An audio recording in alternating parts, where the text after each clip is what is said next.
जय हिंद दोस्तों, जय हिंद बच्चों। ज्योग्राफी की क्लास में आपका स्वागत है और अपना चल रहा है ज्योग्राफी का तीसरा चैप्टर जिसका नाम है मानव विकास। आज उसके तीसरे और अंतिम पार्ट में हम इस चैप्टर को कंप्लीट करेंगे, अच्छे से समझेंगे। चलिएगा टॉपिक को स्टार्ट करते हैं। और जैसा कि आपको पता है भी हमने ये बात समझ ली है भी मानव विकास के तीन महत्वपूर्ण पक्ष होते हैं। उन तीनों की प्राप्ति हम चार स्तंभों की सहायता से कर लेते हैं। फिर हमने ये जान लिया भी महबूब उल हक साहब ने हमें एचडीआई दिया और उसी के आधार पर यूएनडीपी है वो एचडीआर प्रकाशित करता है।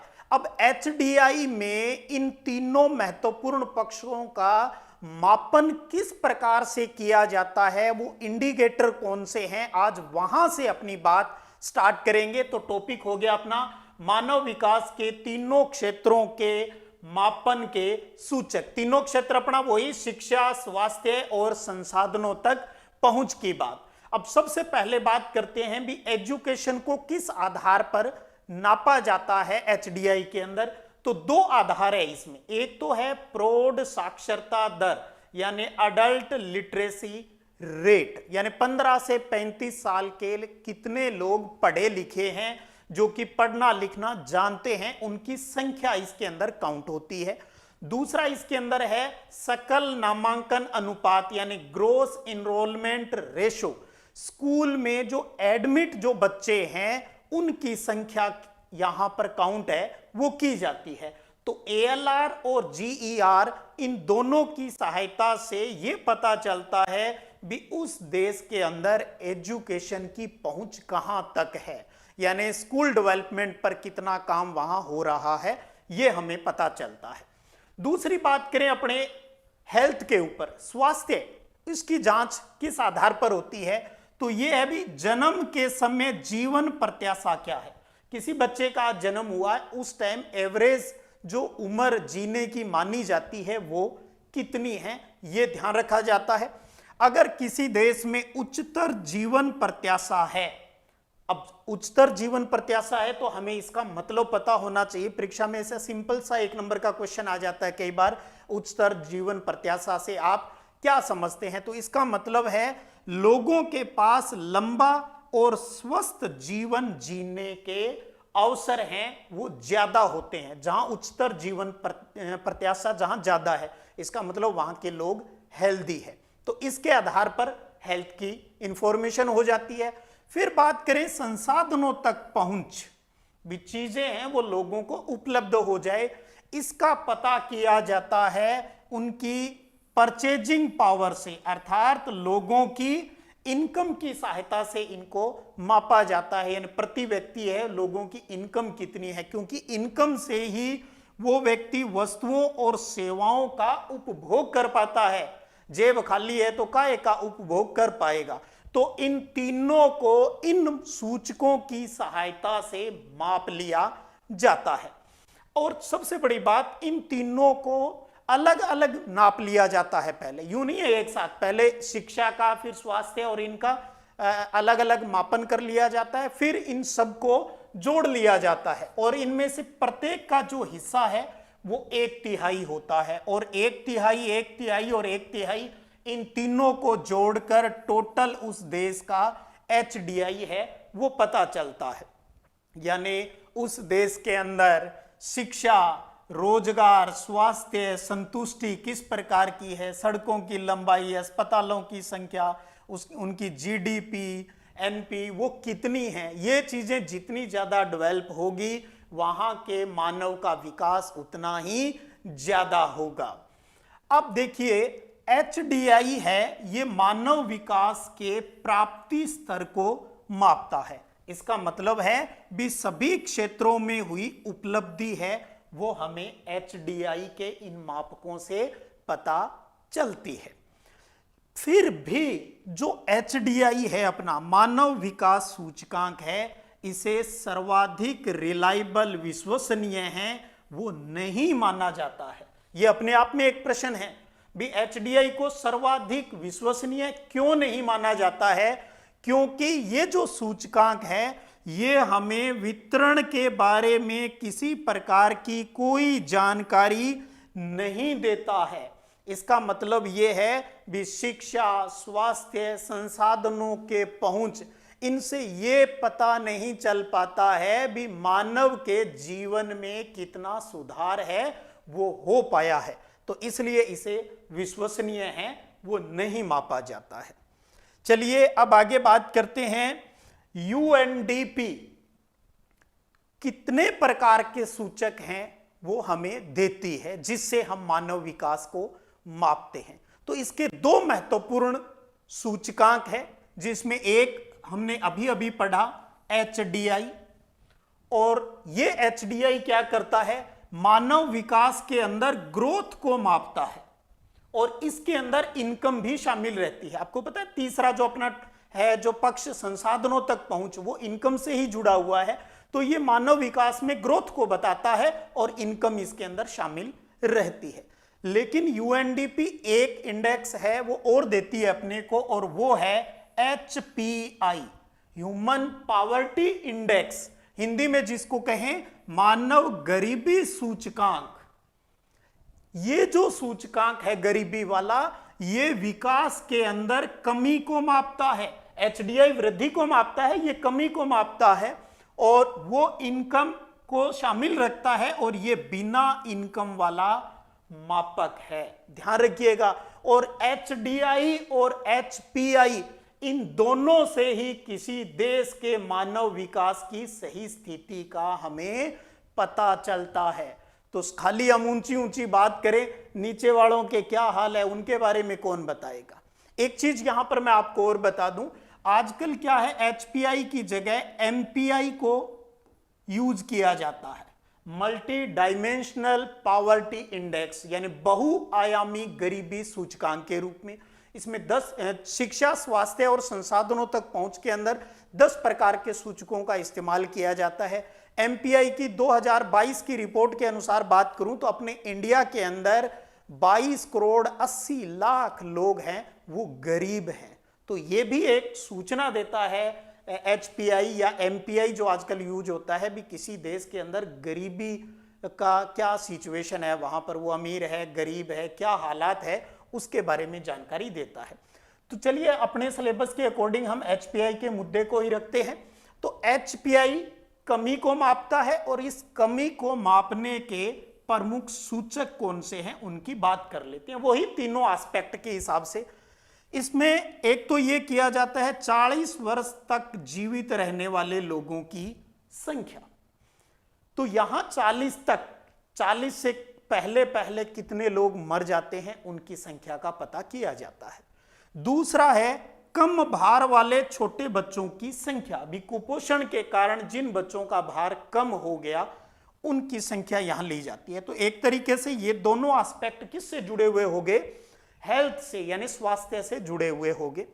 उसके बाद बात करें भी स्वच्छ जल नहीं मिलने वालों की संख्या, ये किस में आ गया, अपना संसाधनों तक पहुंच वाले के अंदर। तो ये आंकड़े हैं वो इकट्ठे किए जाते हैं।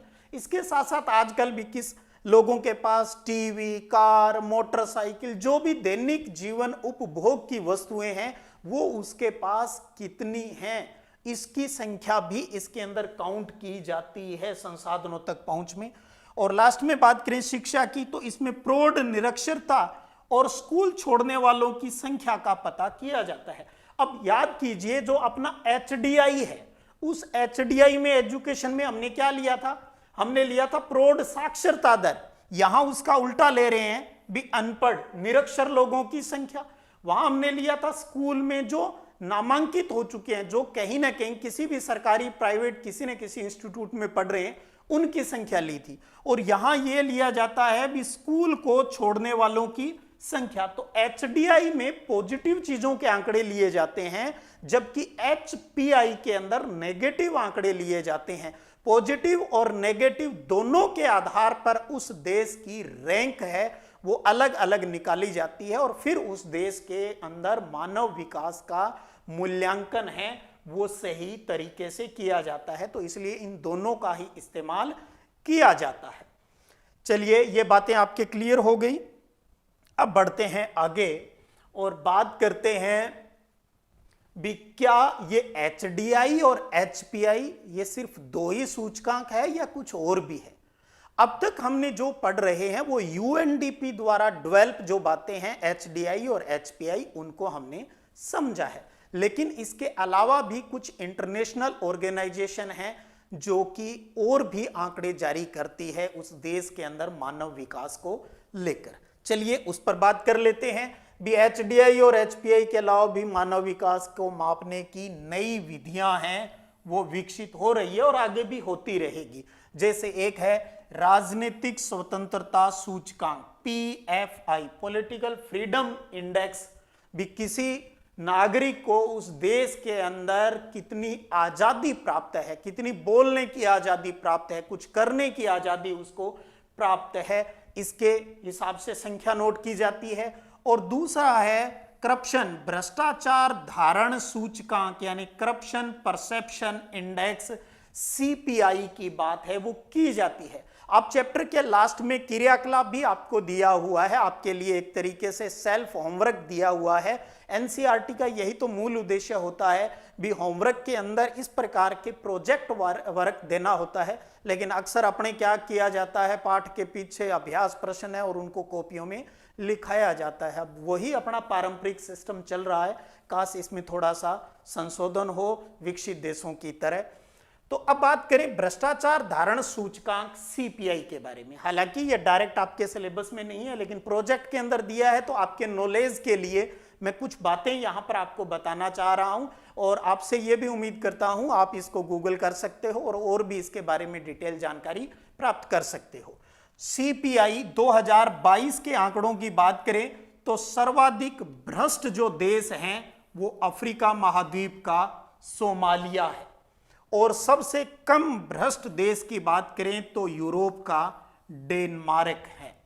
इनका जो रेंज होती है वो 0 से 100 के बीच में जो अंक हैं वो दिए जाते हैं और उसी के आधार पर इनके अंदर करप्शन कितना है उसकी बातें हैं वो की जाती हैं।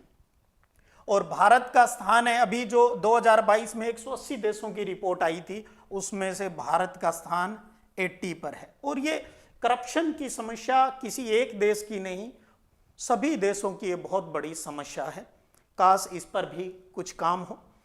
इसके साथ साथ एक और इंपॉर्टेंट, दुनिया में सबसे हटके एक प्यारा सा एग्जाम्पल है भारत का पड़ोसी देश और वो है भूटान। यहां पर मानव विकास के लिए बहुत ही प्यारा सा कंसेप्ट अपनाया जाता है और हो सकता है आप भी इससे सहमत हो कि विश्व का एक अकेला देश है जिसने सकल राष्ट्रीय प्रसन्नता, ग्रोस नेशनल हैप्पीनेस को देश की प्रगति का आधिकारिक माप घोषित किया है कि हम तो GNH के आधार पर ही अपने लोगों के विकास की बात करेंगे। उन्होंने कहा कि बिना प्रसन्नता के, बिना हैप्पीनेस के भौतिक प्रगति किसी काम की नहीं है। हमारे पास खूब पैसा आ रहा है, हम खूब बिल्डिंग है और हर जरूरत की सारी चीजें इस्तेमाल कर रहे हैं, लेकिन हमारे घर में खुशियां नहीं हैं, हम खुश नहीं हैं, इंटरनल बहुत से तनाव हमारे पास है, तो फिर उस फिजिकल ग्रोथ के कोई मायने नहीं रहते हैं। तो ये जो भूटान का ये जो सिस्टम है ये हमें विकास के आध्यात्मिक, स्पिरिचुअल, भौतिकता और गुणात्मक पक्षों के बारे में सोचने के लिए प्रेरित करता है। तो दुनिया के अंदर भूटान ये एक बहुत ही प्यारा एग्जाम्पल है, वो दुनिया के सामने प्रस्तुत कर रहा है। चलिएगा और अब बात करें सबसे लास्ट में, पूरी दुनिया के अंदर इंटरनेशनल रूप से किस प्रकार का कंपैरिजन हमें देखने को मिलता है, और ये कंपैरिजन है मानव विकास का बहुत ही इंटरेस्टिंग है। इससे जुड़ी हुई पहले कुछ 2-4 बातें देखें, फिर हम विभिन्न देशों की तुलना करेंगे क्षेत्रवार। तो देश के क्षेत्रफल और प्रति व्यक्ति आय का मानव विकास के अंदर सीधा कोई संबंध नहीं है। भी इसका मतलब नहीं है भी जिस देश का एरिया ज्यादा होगा वहां कोई प्रति व्यक्ति आय ज्यादा होगी, या क्षेत्रफल कम होगा तो इनकम कम होगी, या ये ज्यादा होगा, ये कम होगा, ये कम होगा, ये ज्यादा होगा, इनका आपस में डायरेक्ट कोई रिलेशन नहीं देखने को मिलता है।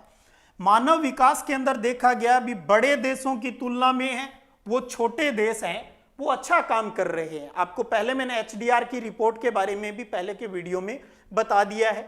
और गरीब देशों की रैंक है वो अपने पड़ोसी अमीर देशों से ऊंची देखने को मिल रही है। ये कंपैरिजन मैंने कहा ना बड़ा इंटरेस्टिंग है। छोटी अर्थव्यवस्था वाले जैसे श्रीलंका भारत का पड़ोसी हो गया, और ट्रिनिडाड और टोबैको की बात करें जो कि मध्य अमेरिका के अंदर द्वीपीय देश है, इनकी एचडीआई है भारत से काफी ऊंची है। भारत के अंदर, भारत देश के अंदर बात करें तो केरल जो राज्य है उसका एचडीआई है वो सबसे हाईएस्ट है। हालांकि केरल के अंदर प्रति व्यक्ति जो इनकम है वो कम है, लेकिन फिर भी मानव विकास सूचकांक में उसका अन्य राज्यों की तुलना में पोजीशन है वो बेस्ट है। और इसका कारण है उच्च साक्षरता दर। लिटरेसी की वजह से केरल है वो भारत के अंदर सर्वोच्च पोजीशन के अंदर शामिल रहता है। आपको बता दूं पूरी दुनिया के देशों का जो उसके सदस्य देश है यूएनडीपी के, उनके आंकड़े तो यूएनडीपी जारी कर देता है। भारत के अंदर राज्यों के जो आंकड़े हैं वो नीति आयोग वर्तमान में जारी करता है। पहले भारत के अंदर योजना आयोग था वो जारी करता था डाटा। तो एचडीआई और एचडीआर के आधार पर अब बांट लेते हैं सभी देशों को 4 ग्रुप के अंदर, ताकि आपका जो कंपैरिजन वाला जो सिस्टम है वो अच्छे से क्लियर हो जाए। तो यहां अब देखिए 4 श्रेणी हो गई, एक अति उच्च वेरी हाई, हाई, मीडियम और लोअर।